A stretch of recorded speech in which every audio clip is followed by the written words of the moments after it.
Hello, everybody. How's it going yet again? Happy Thursday. I am Joey Skladany, and welcome to another episode of In the Know Live Cooking Edition. I am very excited, as always, to be with you, but particularly today because I'm basically doing a 180 of last week, where if you tuned in, and you should have, if not, my feelings are hurt, we did a full-on pasta night. I'm talking carbs, I'm talking homemade pomodoro sauce that I turned into a vodka sauce.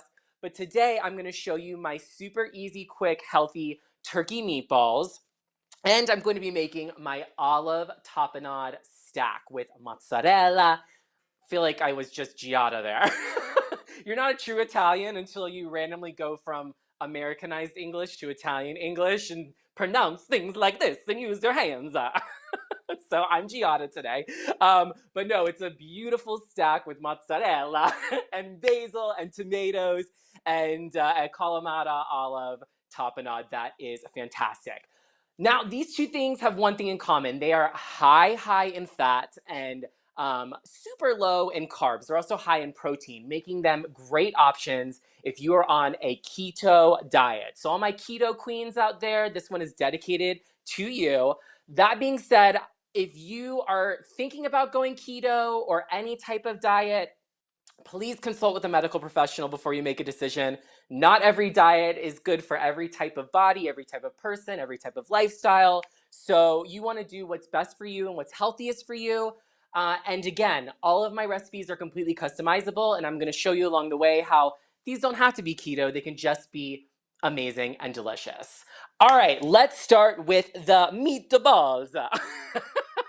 Now, I use a ground turkey because it's obviously readily available. And it's, to me, turkey gets a bad reputation because it can be very dry. I actually hate turkey during Thanksgiving. My family never makes it.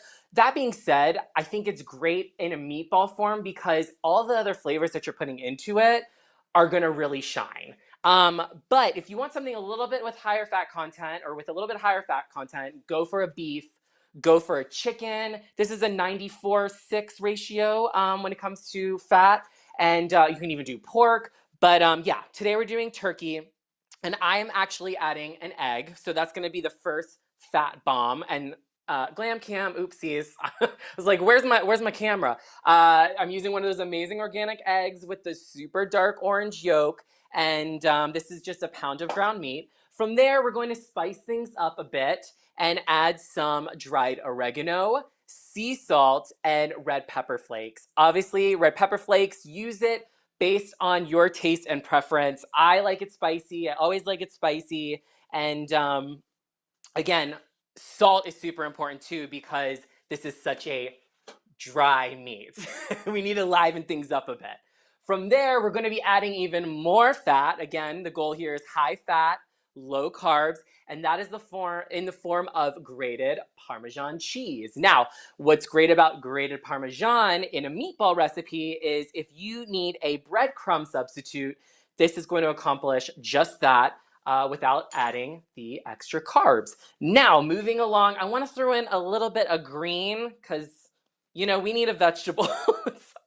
It's parsley a vegetable? It's like a garnish. Let's be honest. You're not gonna make any health gains with parsley, but I just have about a quarter of a cup of Italian parsley. I should mention too, it was about a half a cup of Parmesan cheese and about a quarter teaspoons of each of the spices. But here's my Italian parsley, and I've got this Fab Cuisinart chopper. It is stainless steel. I know y'all love it. It's really popular on intheknow.com. And instead of going through and chopping things with a knife, you may be intimidated by it. You shouldn't. You should learn how to use a knife, a chef's knife. But worst case scenario, you're just gonna grab your parsley or whatever you want to chop, put it on your cutting board, take out your handy gadget. Literally just do that. Not difficult, everyone. Very loud though. So if you have a date over and y'all are cooking together, probably not the best to start a conversation as you're using your stainless steel chopper, but easy peasy, lemon squeezy, bloop, just put it right in. Now, as I always say, I like to add cooked with fresh. So there will be some fresh parsley going on top. Don't you worry. From there, I'm just going to take one garlic clove, and you can omit this if garlic is too strong for you. You can absolutely use a garlic powder instead. And then I also have about a quarter of a red onion chopped. Now, the red onion is going to provide that nice sweetness that I love so much. So in goes my onion. Should we chop? Let's get chopping.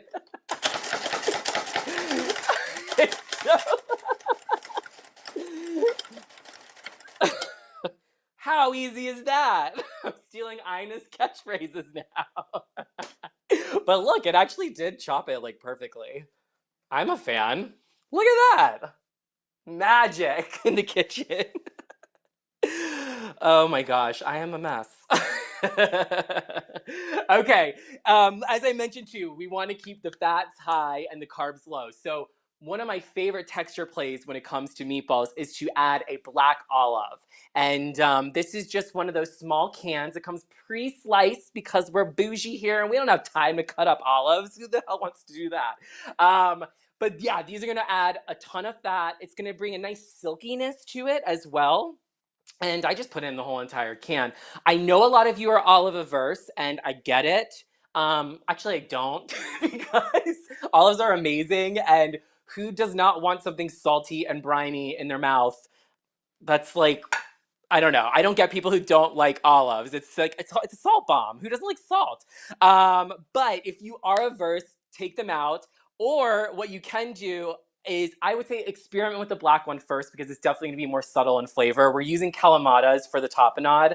The black one, because it is so high in fat content, it's going to bring that silkiness, that smoothness, and not be such an assault to the taste buds, if you will. And then just from there, I'm gonna put in some fresh cracked black pepper. And we're gonna get dirty here. Just go in with your hands and mix everything up.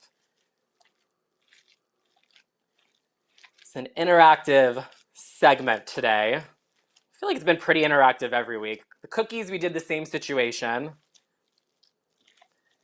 Just get on in there. This is my favorite recipe beyond just if I want to do keto. It's great just for dieting because, again, super high in protein. You can totally customize it, put whatever you want, put whatever herbs you want, put whatever dried herbs you want, seasonings. I love to make these Asian style, actually, putting in soy sauce, fish sauce, sesame oil, rice wine vinegar, ginger, sriracha. Oh my gosh. A little cilantro at the end though, because if you cook cilantro, it gets more bitter. But yeah, so that's my vibe. But okay, I'm gonna make some room here because I am now, I guess, known as the messy chef. And I'm gonna grab myself a glass dish and just pour a little bit of olive oil in to coat it. I'm gonna go in just like that, super easy. And then you're going to roll these out. I would say they're going to be about golf ball size, like that. Let me pretend like I play sports. Is that the size of a golf ball? Actually, my dad bought me a golf club set when I was like, I think 7 or 8 for my birthday, and I cried because I did not want that. I wanted a pony, like legit though. I rode horses for many years, so the golf clubs were not going to cut it for me. I grew up in Florida. I think he thought it was a good idea. We lived actually on a golf course.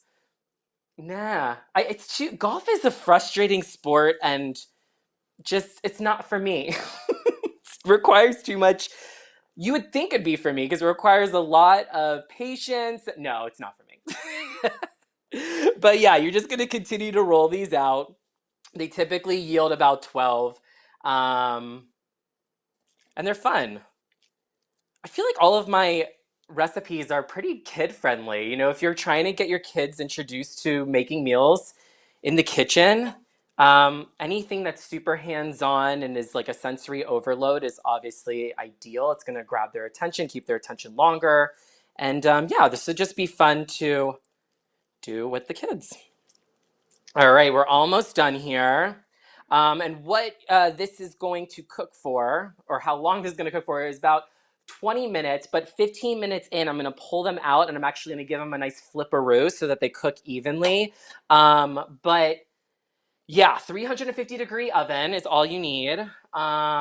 This one's basically just olive and meat, so we're not going to do that. Let me just wash my hands very quickly. And I'm putting soap on. Nobody wants a little salmonella moment up in this gig, because that would be awful, especially if you're serving it to other people. Yikes. All right. And look how pretty, Glam Cam. Look at those uniform meatballs. Into the oven, 15 minutes, like I said. We're going to give it a nice flip after 15 and then just put them in for about 5 more minutes. I'm actually cooking live. I don't have a glamour, setup where everything's pre-cooked. You're getting what I would do in real time. So yay me. This is legit. Okay, this tapenade. I know I say every week, this is my favorite recipe. This is my favorite recipe. This is a Skladany staple. I make this for practically every holiday where I'm home. And it's just a great thing to serve before a ginormous dinner. It's a great starter because it's nice and light. It's very refreshing. And it's simple and easy. So you can't beat that. First, you obviously need some Kalamata olives, a cup's worth. And Kalamatas are amazing because they do have a sweetness to them. And make sure you reserve that olive juice because it's a fantastic base if you want to make different salad dressings. Pro tip. From there, remember those anchovies last week? I don't know if any of y'all were adventurous enough to try them in the Caesar salad, but I have 2 of them, as well as I'm putting in 3 cloves of garlic. It's aggressive, yes, but I'm super Italian, and that's just how I prefer it. You can, by all means, use just one. If you want to use anchovy paste, that's totally fine too. 1 anchovy is going to be about a teaspoon or half a teaspoon's worth of anchovy paste. And if you are still thinking, oh my gosh, I hate anchovies, I'm not putting them in, please, please, I beg you to just try it. You're not going to taste any fishiness. It's just going to add some more salt and brine, and it's going to bring that nice umami flavor to it and make the dish more well-rounded. I promise you it's not going to taste fishy. It's just to add some more complexity to the dish. And I say that because what also is going in is about a tablespoon of pine nuts. And obviously the pine nuts are going to make things a little bit more nutty. Pine nuts are also a little woodsy. Comes from a pine tree after all. But it's going to also bring in a nice creaminess and a grittiness to the texture, which is fantastic. And then from there, just a 1/4 cup of olive oil, your favorite olive oil. And this all goes into a food processor. You may need a little bit more olive oil. It just depends on the consistency you want, the texture you want. Think of it as something that is almost like a paste that you're going to want to scoop into layers. We're going to tier this with these fantastic fresh ingredients over here. But I'm going to go over now to the food processor, which is going to be very, very loud. So apologies again. I feel like the more I do this, the louder these episodes get. So apologies. We're in, we're good. Okay, grind it up. You may also have to go in with a spoon. That's why I brought this out, and kind of push down the sides to make sure everything is evenly incorporated and blended.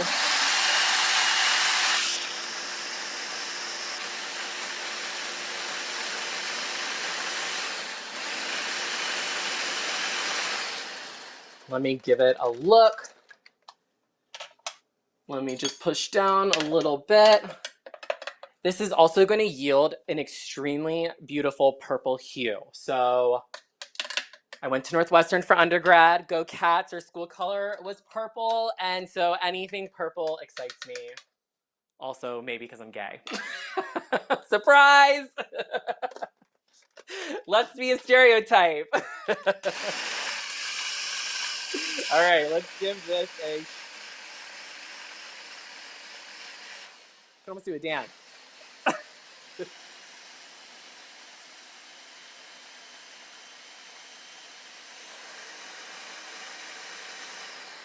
All right, that should do it. Yes, looks so good. Just to show the glam cam, see that nice purple hue? Pretty! And it's gonna look so good against our vegetables and our cheese.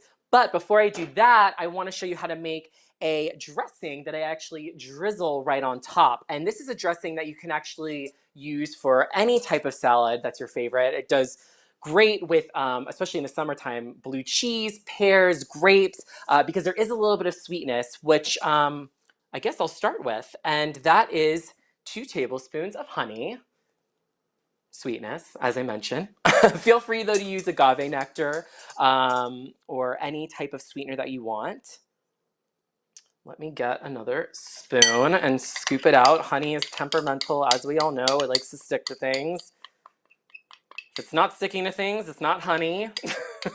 And should go back to the grocery store and demand a refund.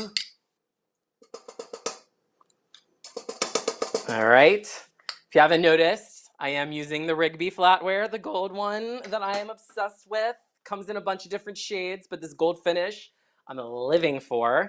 From there, we've got a 1/4 cup of red wine vinegar.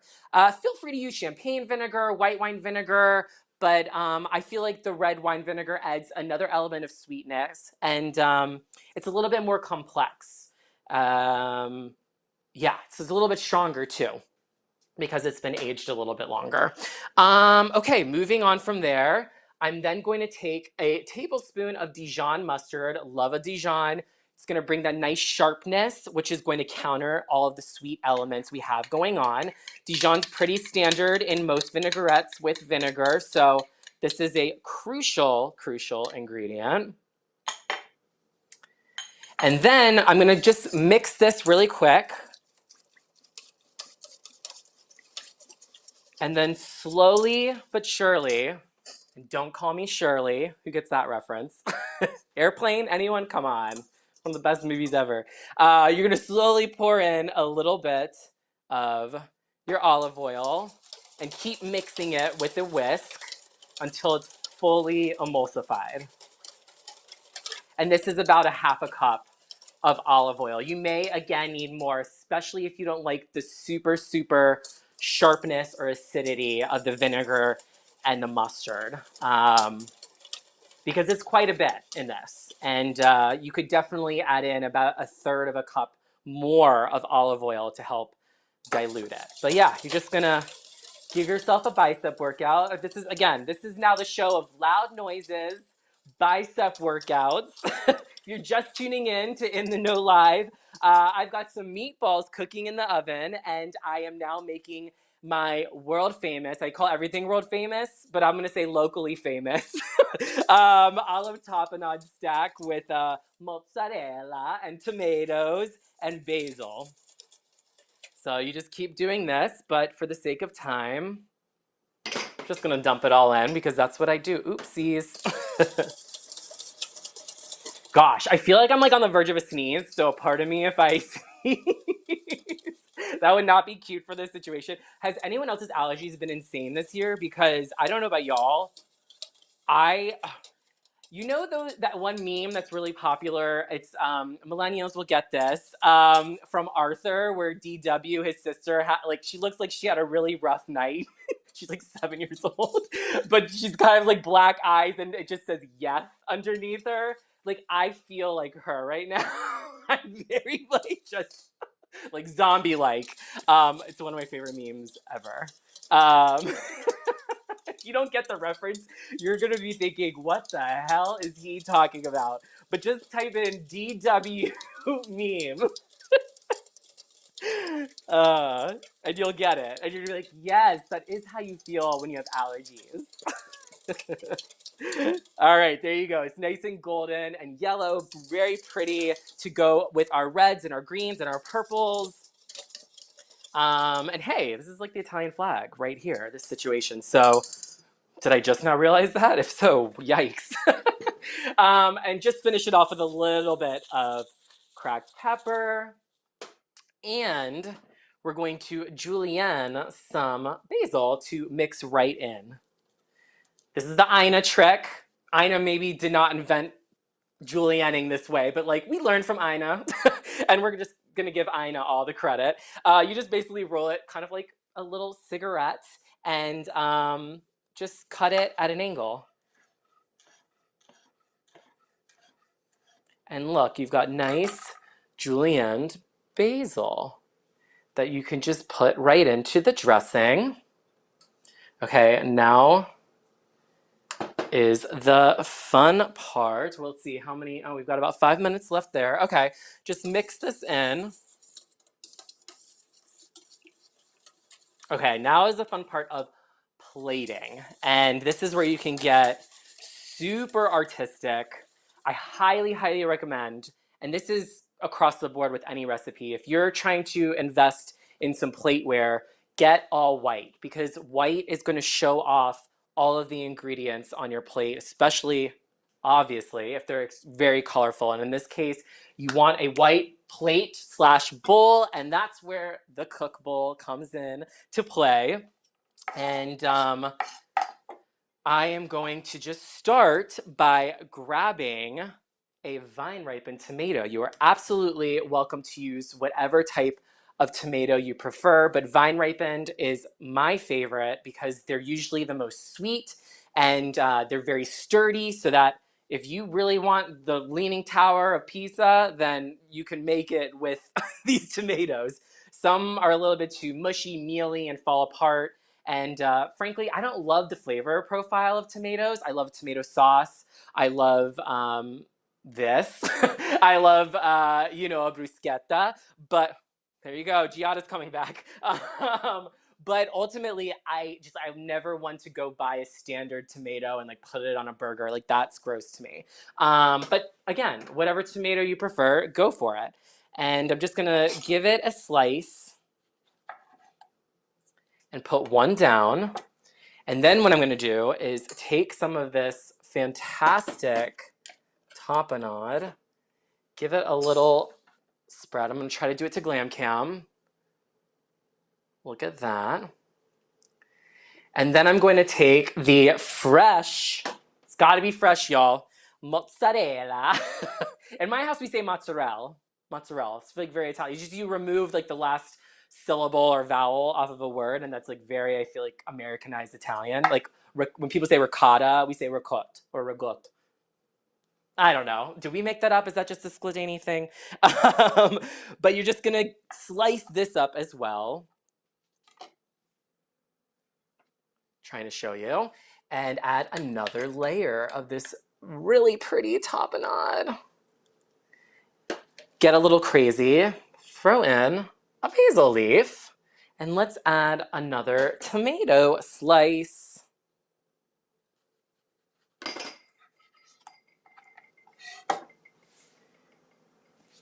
Again, so pretty. I'm going to try to show it to you from the side so you can see all of the wonderful layers. People are going to think you're fancy when you make this. And did it take less than 10 minutes? Absolutely. I'm going to top it with a basil leaf like that. And now what I'm going to do is grab myself another spoon to drizzle this amazing dressing right on top. I want to make sure it doesn't fall because it's all about presentation with me. Sometimes. We all have our moments. And then you're just going to drizzle this wonderful dressing right on top.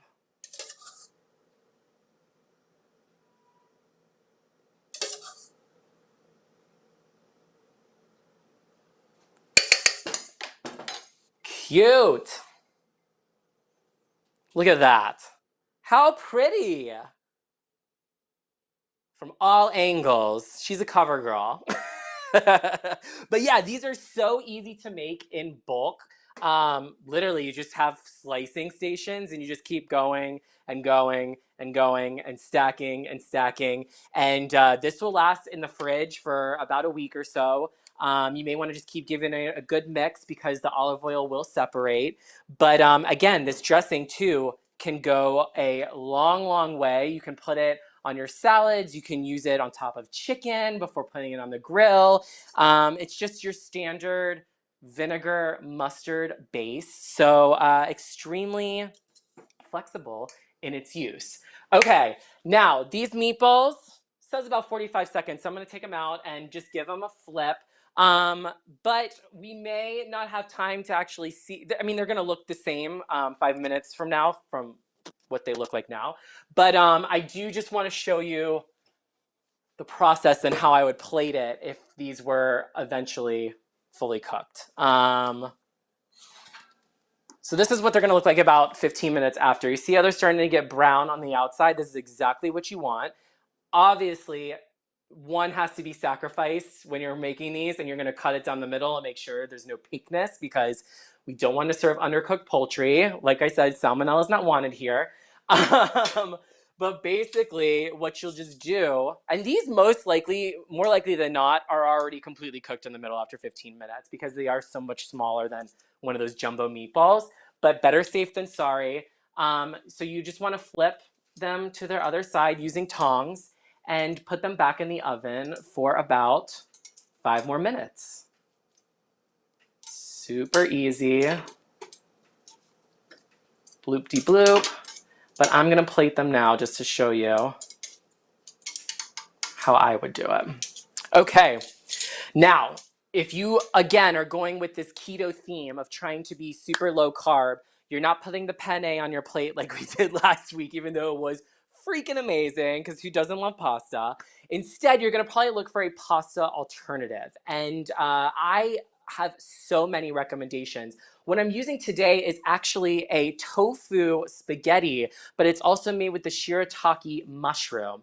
And I know people don't like mushrooms. It's just like olives, very polarizing, just like cilantro. And it smells, I'll tell you that much when you initially take it out of the bag. It's in a juice. But you just run it under some water, rinse it. The best way to actually get rid of the taste too is to put these noodles and saute them, or put them in a pan, saute them on your stovetop, mix them with the sauce to coat them, pro tip. and but I don't mind them. I don't mind the texture. I think they actually have a nice bite to them, making them almost feel al dente. Some other alternatives are to absolutely do a zoodle or any kind of vegetable noodle. And also, I'm a huge fan of palmini. They're actually, it's a linguine made out of hearts of palm. And there's a nice little sweetness to it, and they come in bags, and that's also a new favorite situation. But in this case, we're going with the tofu spaghetti. And all I would just do is take, a few of these meatballs, put them on top. Again, this is after I put them back in the oven. Put any of your favorite sauce on. You could use the pomodoro that I made last week. The recipe is on intheknow.com. I'm just gonna scoop out some sauce. Well, I keep wanting to do it to Glam Cam, but I don't want to also make it look messy. There we go. And then, of course, we've got to top it with some more Parmesan cheese, some basil, and some fresh parsley. Because what do we like? That harmonious balance between cooked products and fresh products. So I'm just gonna go in with the cheese. I'm going to rip off some of these parsleys. The thing about parsley too is you don't even really need to chop it. Just like break it up in your hand and go like this. Makes it rustic, we'll say. But if we want to do the Ina Garden julienning basil technique because we want it to look pretty, you're just gonna do what I mentioned earlier, roll it up and chop and sprinkle it right on top. Look at that. Gorgeous spaghetti and meatballs with this fantastic olive tapenade stack. It's a full Italian meal, low on carbs, high on protein, high on fat if you are a keto queen. And that'll about do it for me this week. If you want more amazing recipes, please be sure to visit intheknow.com. We do a giveaway on the show every week. And by every week, I mean Fridays. I'm already excited for Friday, y'all. Thursdays at 5 p.m. Eastern Time. Last week's winner was at Blondie Babe. Cool name. Blondie spelled with 2 I's. You are getting a signed copy of my cookbook. If you want to enter yourself in the giveaway, just go to my social at Joey Skladany, and all the details will be there. Next week at 5 on Thursday, we are going to do a springtime brunch. So excited. Again, we're not excited about springtime allergies, but we're excited about mimosas. We're excited about the world's fluffiest scrambled eggs, because I'm going to teach you one secret trick. And then my pancakes with a fresh blueberry syrup that you're not going to want to miss. I'm very excited to show you that next week. In the meantime, enjoy your weekend and be safe and have fun.